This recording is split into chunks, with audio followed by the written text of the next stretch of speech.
Okay everyone, James here at Eadc. Right, it's time to do some anodizing.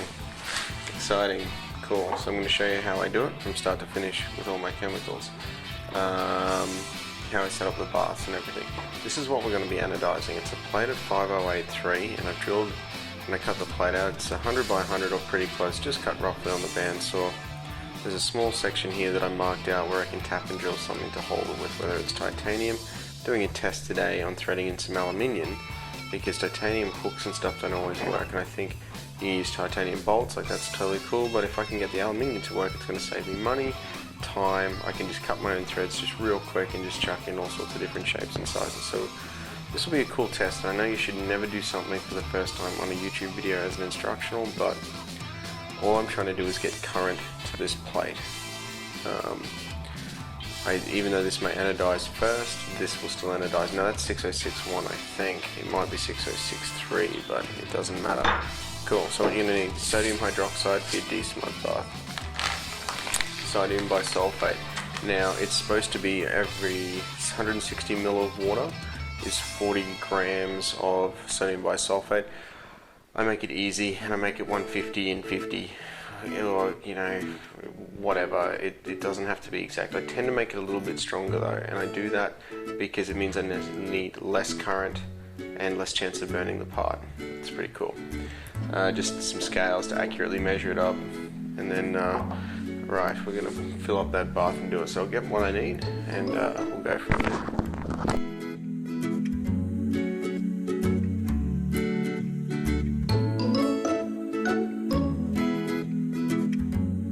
Pretty clean. Make sure it's clean. Don't put stuff in there that's got shit all over it. You know.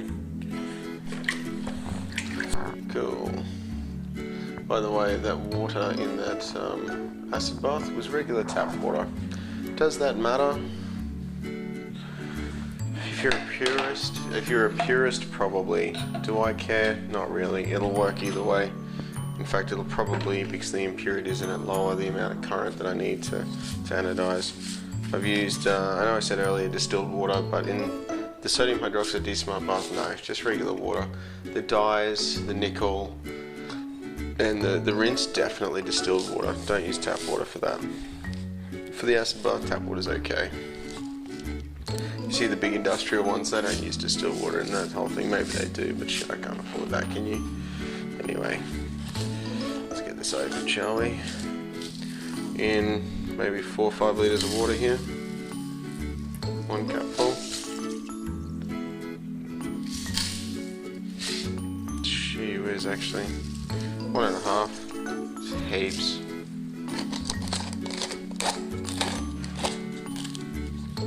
It's already bubbling. Now, I'm just going to put the lid on so it doesn't explode. And I'm not putting it on tight because it could build pressure. I do not want this to build pressure. I'm going to grab a stick. I'm going to use the other end because I don't want to mix an acid and a base, just in case. Give it a stir. There is a reaction occurring here at the moment. It's going to generate heat, but it's in a fairly good bucket. Just be safe. Wear your safety glasses.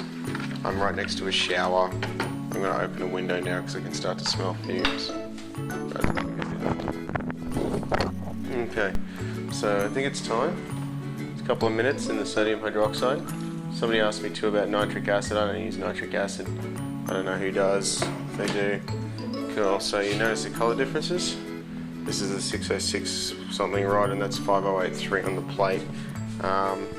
Being black is interesting. Didn't leave it in there for very long. So straight into my rinse bath. Cool. So I got my 2 cathodes ready to go. You notice that all my my sodium bisulfate has dissolved thoroughly.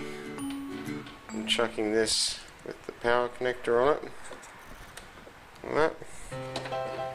And I'm making sure that it's fully submersed in the acid bath, and it's not really touching the ground at all. Now, hopefully you can see what I'm doing down here. There we go.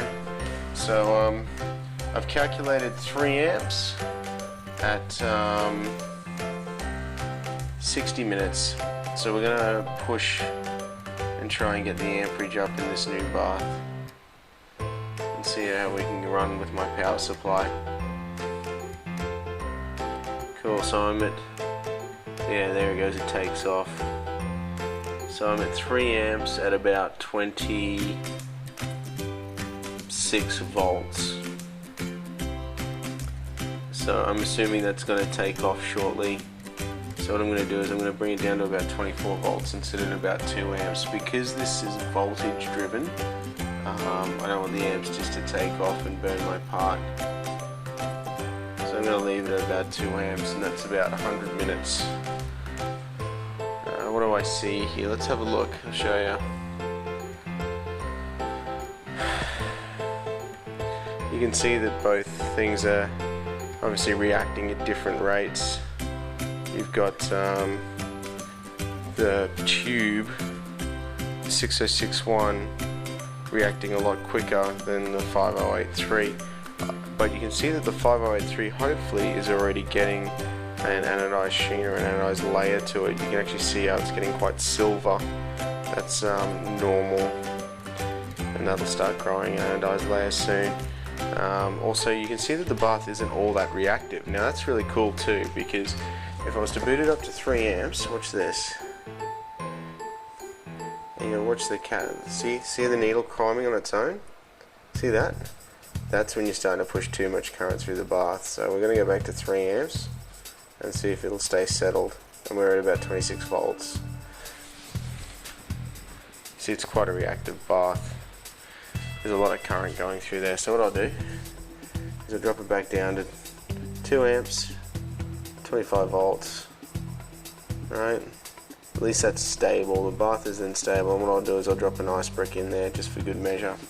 Now let me show you that. Now, this is just a common ice brick. It's $1 for 2 at like your nearest hardware shop, or I bought these from Bunnings actually.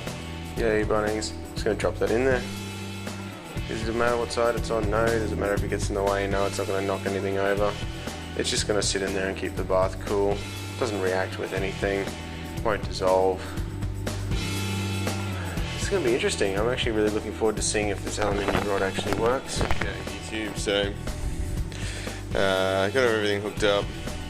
You notice that the cathodes are working away there. The anode is starting to grow a nice layer where the black has already attacked the 6061. It looks like there's bubbles forming on the entire thing, which is good. I think that means it's working. Now let's have a look at this power supply just quickly. Now, because it's voltage driven, the amps can be really hard to balance. Let's not kid ourselves. This power supply wasn't designed to do this, but it seems to do the job quite well.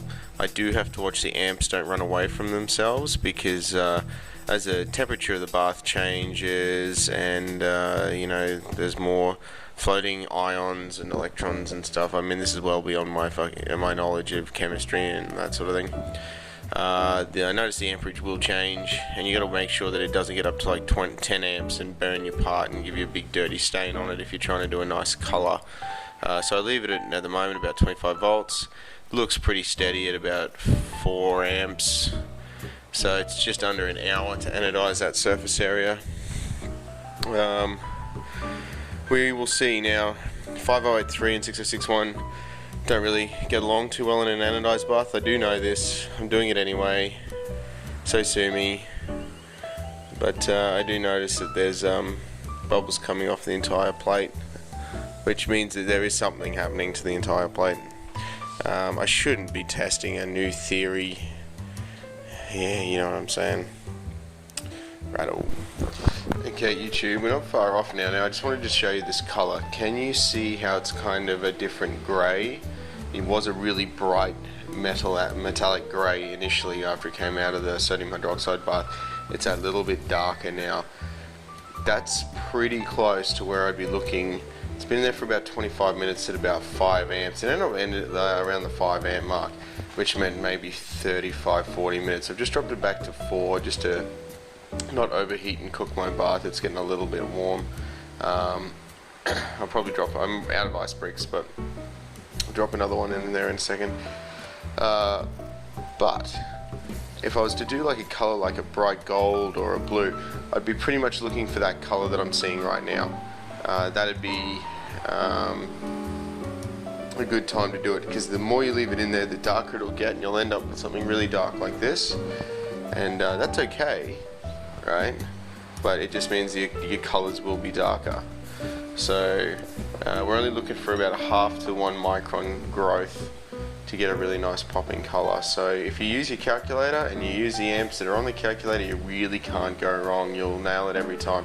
I'm going black, so I'm going to go a little bit of a darker layer, and then I'm going to machine this part. How cool is that?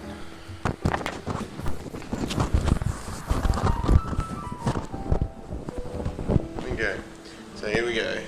Straight out of the bath, dip it quickly, look around, and then into the dye. Boom. But at least the time was pretty good. Yeah, let's just chuck this here quickly. Yep. So unplug my power. Just remember that it's quite dark. It's a 5083 thing. The 6061 is beautiful, clear anodized. Let's chuck that in the dye. You'll notice that the 6061 is going to dye black beautifully as well, but it's really good that this worked, because that's just saved me $1 billion in titanium. Look at that. See how black it is already? That's when you know you've done the job right. So mine's all the way down there. So see how it goes instantly color? It just picks it up. That's when you know you've done the job properly. Now I'm just going to back off the boiling of my nickel acetate here. Doesn't need to be crazy, it just needs to be boiling slightly. You know, you don't need like a raging torrent of boilingness. See if I can get some more dye on the 6061 there. Yeah, look at that. Look how clear that 6061 came up. Look at that. Oh! Now 5083 does not anodize well. We all know it. It's not designed to anodize well. But you can clear anodize it. Actually, this one here's 5083 too. But it's cheap. 6061's a bit more expensive depending on what you want. If you just wanted something that was anodized for protective purposes but wanted a cheap thing, 5083 to go. I'm going to be making something like this, but I had a new design for it and had some issues there, and don't even want to talk about it. But I'll leave that in for a couple more minutes, let the dye fill up the holes. Sick. Not so bad, right? Not so bad. It's kind of cool. I really wish I had 6061 plate, because I could really show you really cool how well it pops. But trust me, if it was 6061, it would look beautiful, absolutely beautiful.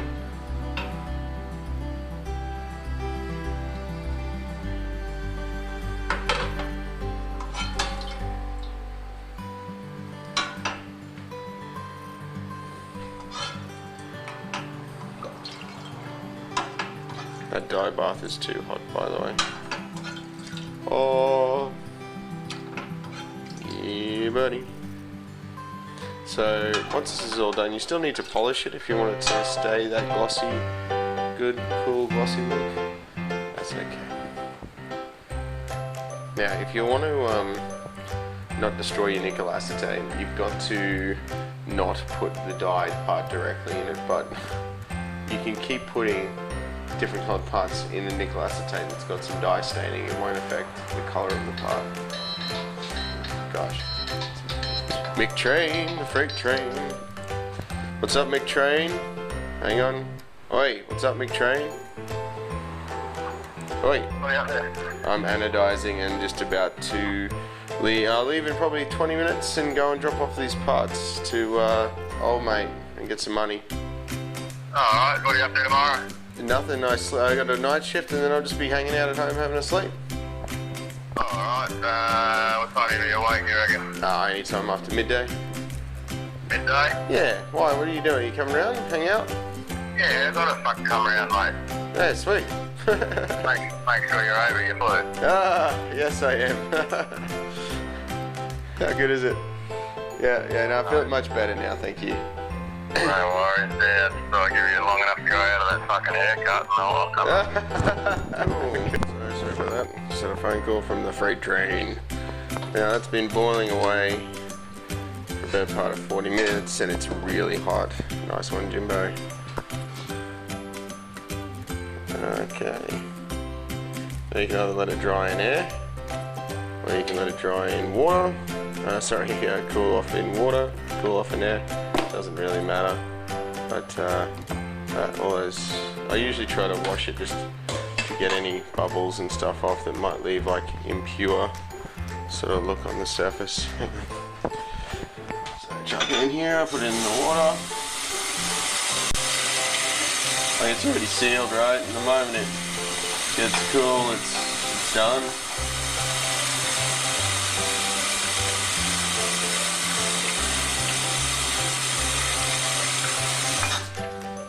Cool. Look at that. Boom. Now, I'm actually really happy with the fact that the 6061 allowed me to anodize the 5083, because 5083 is cheap. It's a good grade of alloy, it's nice and strong. It's okay to machine, but it also comes in different sizes that 6061 doesn't come in. As you can see, the 6061 anodized nicely there too. So I'll let that dry and then I'll polish it up and it'll look really nice. Pretty easy, hey? Just remember that your positive and negatives go on the right side, that your cathodes aren't too big, that your stuff's all at the right temperature, and I mean look, if you look at my that bulb can be expanded as big as you like, you put ice packs.